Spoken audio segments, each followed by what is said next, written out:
अंग्रेजों के आगे आ गई धरे रूप दुर्गा काली, बाई साहब झांसी वाली।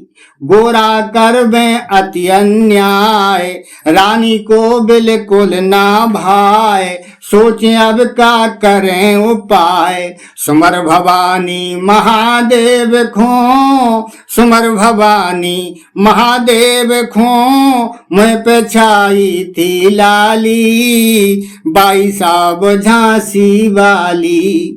नमस्कार, बंजारा बीट्स में आपका स्वागत है। मैं हूं ज्योति प्रकाश खरे। आज हम आपको मिला रहे हैं एक ऐसे वरिष्ठ साहित्यकार राजेश तिवारी उर्फ मक्खन। ये इसी नाम से अपनी रचनाएं मंच पे पढ़ते हैं। चलिए मिलते हैं, ये BHL निवासी भी हैं। चलिए मिलते हैं राजेश तिवारी मक्खन जी से। नमस्कार मक्खन जी। नमस्कार नमस्कार सर जी, नमस्कार। तिवारी जी, चूंकि आप मंचीय कवि हैं तो मैं चाहूंगा कि आप अपने इस इंटरव्यू की शुरुआत कोई अपनी रचना से करें, जो आपकी लोकप्रिय रचना रही हो उससे शुरू करें। मंच पर सबसे ज्यादा रचनाएं लोग पत्नी पर सुनाते हैं और पत्नियां खुश होती हैं। ऐसी रचनाएं हाल के हाल तो प्रसन्नता मनोरंजन कराती हैं, लेकिन उनकी स्थायी छाप नहीं होती है। मेरी बीवी ने कहा कि आप घर का काम पूरा करें। मैं झांसी की रानी हूं, मैं डरती नहीं हूं और मैं शेर पर सवार रहने वाली दुर्गा की प्रतिमूर्ति हूं। आपको हमारी बात मानना पड़ेगी। पति ने कहा, हाँ देवी जी, हम आपकी बात मानेंगे, लेकिन आपको हमारी बात मानना होगी। मैं कहूंगा कि पोंछा मैं अपनी मर्जी से लगाऊंगा, बर्तन मैं अपनी मर्जी से धोऊंगा और ये हमारी ही च्वास होगी कि मैं पहले सिर दबाऊं या पहले पैर दबाऊं। बात तिवारी जी, महत्वपूर्ण बात यह है कि आप कहाँ के रहने वाले हैं? आप अपना परिचय दीजिए। मैं एक छोटे से गांव से संबंध रखता हूं, ग्राम पेपरा, पोस्ट वगैरह, जिला झांसी, टहरी तहसील में आता है। कक्षा 8 तक हमारी शिक्षा गांव में हुई। इसके बाद हाई स्कूल और इंटर त्यागमूर्ति आत्माराम खैर इंटर कॉलेज गुरसाय से हुई। झांसी में आकर के मैंने BA और MA किया है। मुझे मेरे गांव के एक राष्ट्रपाल सिंह यादव हैं, वो लाए झांसी में, उन्होंने अपनी किताबें दी और हमारे पढ़ने में सहयोग किया। आपको ये कवि मन कैसे पैदा हुआ आपके अंदर? क्योंकि आप वर्षों से आप मंच पे जा रहे हैं। मैं कक्षा 12 में था और कक्षा में अच्छा था।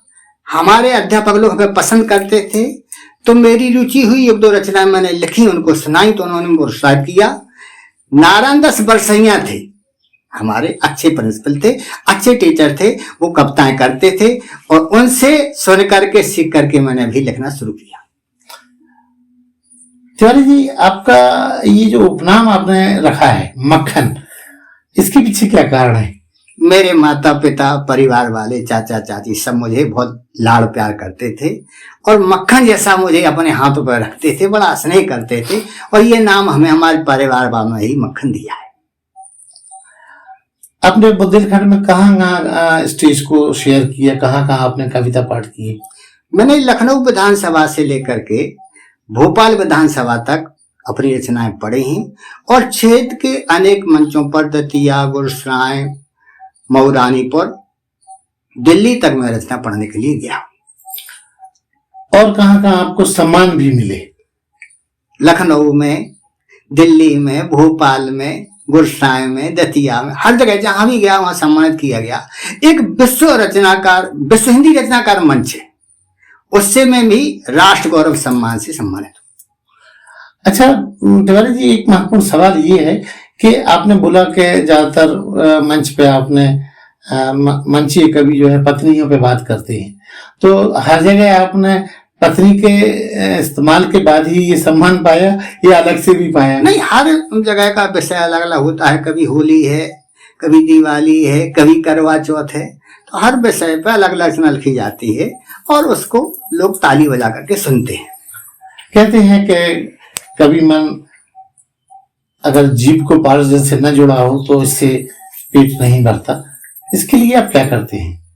क्या आपका प्रोफेशन है? मैं जिला परिषद इंटर कॉलेज में संस्कृत का शिक्षक हूँ, हिंदी भी पढ़ाता हूँ। ये बड़े दुख की बात है कि अधिकांश कवियों का आर्थिक स्तर बहुत निम्न है और वो परेशान रहते हैं धन के लिए। क्या इसकी वजह ये है कि लोग कवियों को ज्यादा प्रोग्राम नहीं मिलते या उनको इस तरह की आर्थिक मुद्दा, उनको जो कठिनाइयों का दौर से गुजरते हैं, क्या आपको क्या कारण लगता है? क्योंकि आप खुद ये कवि ये तो सही है, आजकल कवियों की किताबें तक कोई खरीदा नहीं चाहता है, केवल लोग मोबाइल और टीवी में देखना चाहते हैं। कवि अपना प्रकाशन में जो खर्च करता है उतना पैसा नहीं निकाल पाता है। समय और सेवा की तो बात ही अलग है। मैं बुंदेलखंड का हूँ, बुंदेली में बहुत रचनाएं लिखी हैं और मुझे महाकवि युश्री सम्मान भी इस साल मिला है। तो हम चाहेंगे कि आप हमारे दर्शकों को कोई अपनी बुंदेली रचना जिसको लोगों ने सराहा हो सुनाए। मैं झांसी नगरी को प्रणाम करता हूँ। ये रचना महारानी झांसी के लिए समर्पित है। अंग्रेजों के आगे आ गई धरे रूप दुर्गा काली, बाई साहब झांसी वाली, गोरा करबे अति अन्याय, रानी को बिल्कुल ना भाए, सोचे अब का करें उपाय, सुमर भवानी महादेव खो, सुमर भवानी महादेव खो, मैं पे छाई थी लाली, बाई साहब झांसी वाली, सैनक पहने कुर्ती लाल, गोरन खो बन गए बेकाल, लड़ लड़के कर दे बेहाल, बरछी ढाल कृपाण कटारी, बरछी ढाल कृपाण कटारी, लट लट के कांधे काली, बाई साहब झांसी वाली, अंग्रेजों के आगे आ गई धरे रूप दुर्गा काली, बाई साहब झांसी वाली, बाई साहब झांसी वाली। बहुत शानदार। तिवारी जी, आपकी एक लेखन यात्रा में, काव्य यात्रा में आपकी कोई रचनाएं प्रकाशित हुई या कहीं आप कोई पुस्तक के रूप में आई? आकाशवाणी झांसी, आकाशवाणी चित्रपुर और डीडी भोपाल मध्य प्रदेश दूरदर्शन पर हमारी रचनाएं, हमारा प्रसारण हुआ है। और कक्षा 8वीं के जब हम छात्र थे तब से हम लिख रहे हैं और प्रकाशित हो रहे हैं। झांसी के स्थानीय अखबारों में हमारी रचनाएं छपती रही हैं, बड़ी बड़ी पत्रिकाओं में आई हैं, लखनऊ में, और हमारे करीब करीब 100 साझा संकलन काव्य के प्रकाशित हो चुके हैं जी। और झांसी के जितने भी साहित्य संगठन हैं सबसे जुड़े हुए हैं। शब्दाक्षर एक अखिल भारतीय स्तर की संस्था है, उसका जिलाध्यक्ष हूँ। तुलसी साहित्य अकादमी का मैं महामंत्री हूँ और राष्ट्रवादी लेखक संघ का जिलाध्यक्ष हूँ। ऐसी कई संस्थाओं से हम जुड़े हैं, संबंध हैं, उनके लिए करते हैं। तिवारी जी, एक सवाल ये भी कि आजकल कवि सम्मेलन में गुटबंदी बहुत हो गई है, क्या मानते हैं सबका? हाँ, ये बात सही है। कवि सम्मेलनों में लोग आयोजकों को चूना लगाते हैं और आयोजकों को मक्खन लगाते हैं। जो एक बार गया उसने मक्खन लगा लिया तो वो दोबारा आ जाएगा, और जिसने लिफाफा ले लिया और संतुष्ट नहीं किया, चूना लगा दिया, तो फिर वो दोबारा मंच पर नहीं आता। इसमें सब सेटिंग बैठाते हैं, अपना गुटबाजी है।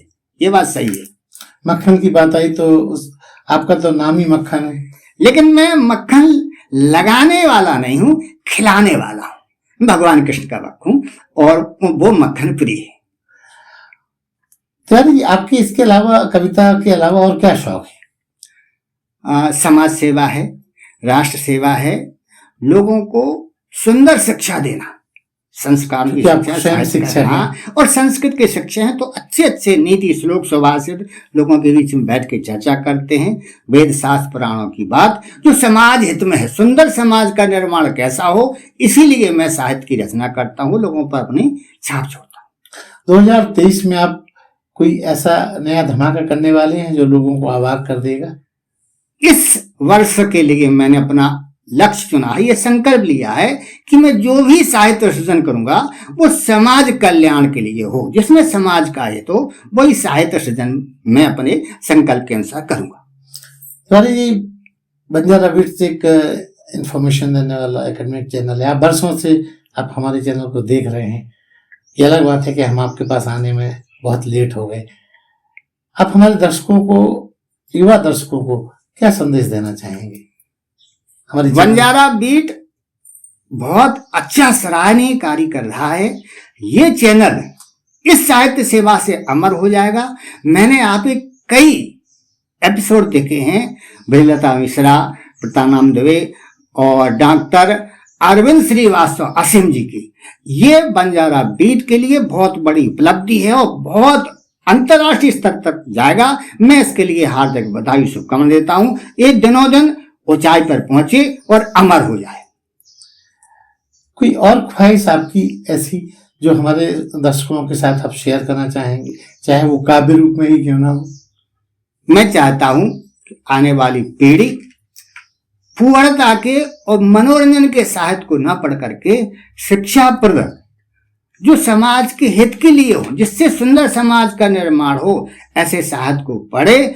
और जो हमारे बुंदेलखंड ही नहीं पूरे विश्व के कोने कोने में साहित्य सृजक हैं, कला प्रेमी हैं, कलाकार हैं, उनको इस बंजारा बीट के माध्यम से देखे, सुने, उनकी सराहना करें और इसे प्रोत्साहित करें।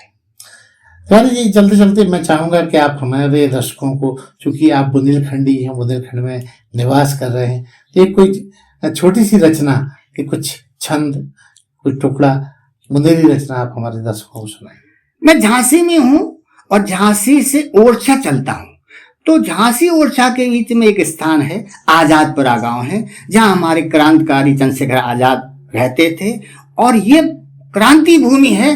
उनके लिए एक छंद। थे सपूत जो भारत माँ के, बलवेदी अपनाई थी, था परतंत्र देश जब अपना, माँ की लाज बचाई थी। कूर अंग्रेजों का आतंक आसमान पर था, लूट मार संपत्ति की चारों ओर छाई थी। कूर अंग्रेजों का आतंक आसमान पर था, लूट मार संपत्ति की चारों ओर छाई थी। फूट डाल राजाओं में राजा हड़पने की नीत, विधर्मी बेतानियों ने बहुत अपनाई थी। आजाद आया आसमान से, आजाद आया आसमान से, बजी बहुत सेनाई थी, था परतंत्र देश जब अपना, माँ की लाज बचाई थी। ये रचना आजाद के लिए समर्पित है, क्योंकि वो हमारे यहाँ से जुड़े हैं। उससे आगे चलते हैं, अयोध्या कहते हैं से बुंदेलखंड की ओरछा को, और ये एक छंद ओरछा के भगवान रामराजा सरकार को समर्पित है। जहां विराजे राजा बनकर श्री सीतापति राम, मनुआ चलो ओरछा धाम, मनुआ चलो ओरछा धाम। बैठे सुंदर सिंहासन पर, हीरा चमक रहा है, धनुष बाण है कर कमलों में, चेहरा दमक रहा है।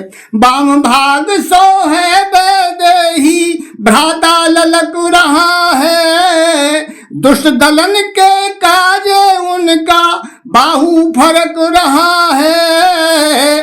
बड़ा हुआ दरबार देख लो, जो दीनों के दाम, मनुआ चलो ओरछा धाम, मनुआ चलो ओरछा धाम। एक कहावत है, राज काज सब धाम ओरछा, के दिन भर निपटाते, मारुत सुत तब लाद पीठ पर, राज अवध ले जाते।